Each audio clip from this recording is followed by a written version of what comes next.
Nós, consumidores, temos um papel essencial na discussão sobre o futuro da comida e as mudanças climáticas. Às vezes parece exagero, mas não é. É importante todo mundo entender, estar mais envolvido, questionar mais a relação entre as mudanças do clima que estão aí, óbvias, e a condução, então, das lavouras de pequeno, médio, grande porte. A gente não está falando só da soja, do milho, das grandes commodities. Estamos falando de alface, tomate, batata, cenoura, beterraba. Como que esses alimentos estão sendo influenciados pelo clima? E o que a gente, enquanto consumidor, está falando e fazendo sobre isso? Nós conversamos com o Márcio Astrini, que é secretário executivo do Observatório do Clima, e ele comenta, então, essa relação e esse envolvimento dos consumidores na agropecuária, na evolução da agropecuária e na agenda climática.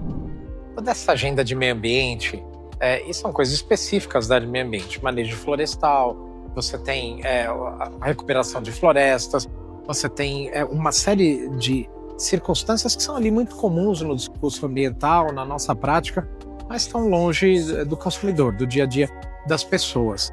Só que está acontecendo um efeito muito importante, que é um funil de tudo isso que vai acabar desaguando nessa agenda de clima. E por que isso já está acontecendo? Porque o clima, todos esses problemas que mexem com o nosso dia a dia, com o preço do café, com o preço do arroz, com a conta de luz no final do mês, tudo isso não é mais algo que nós precisamos explicar para as pessoas. As pessoas estão vendo isso no dia a dia. Elas abrem uma janela, a janela da sua casa, e já vem um clima diferente. Elas olham o noticiário do jornal e veem o problema que é um evento extremo na vida, inclusive prejudicando aqueles que pouco têm.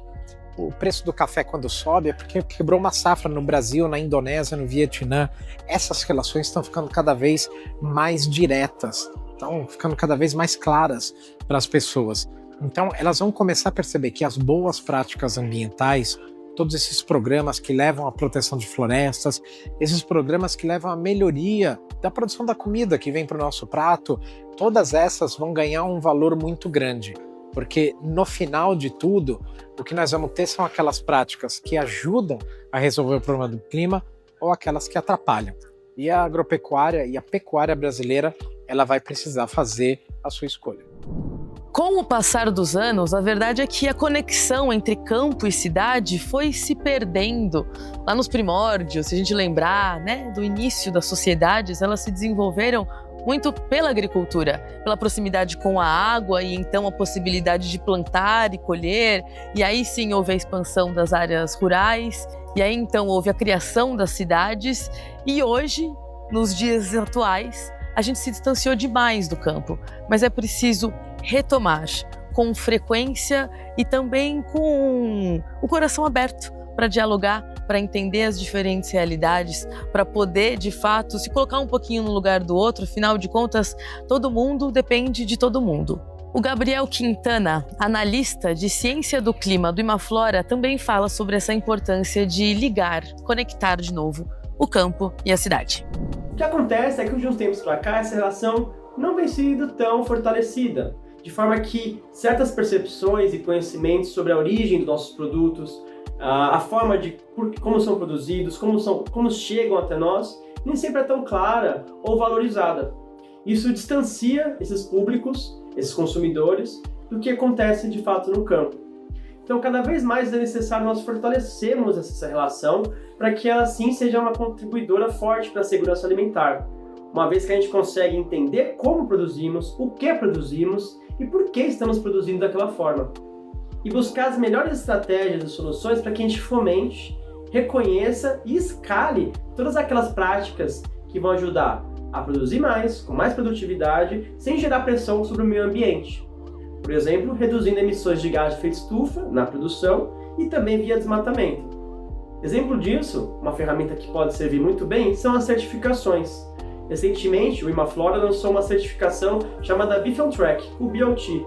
Ela é a primeira no mundo que reconhece cadeias de produção de carne livres de desmatamento. Ou seja, você está conseguindo entender e trazer informação qualificada e confiável para um produto que nós demandamos no dia a dia nas nossas cidades. Então, nunca como antes, qualificar a informação e responder perguntas do como é produzido, aonde foi produzido e para quem está sendo produzido esse alimento, até que ele chegue à nossa mesa de casa, na gôndola de mercado, são fundamentais para que a gente estreite e fortaleça e reconecte esses laços do que nós precisamos e de onde eles vêm, do campo. Com o passar dos anos, portanto, é isso. A gente foi se distanciando da cidade para quem está no campo, mas também o campo se distanciou um pouco da cidade, sim.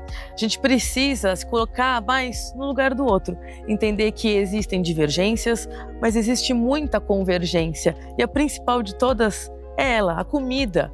Não existe produção sem que tenha consumo, mas não existe consumo se não tiver produção.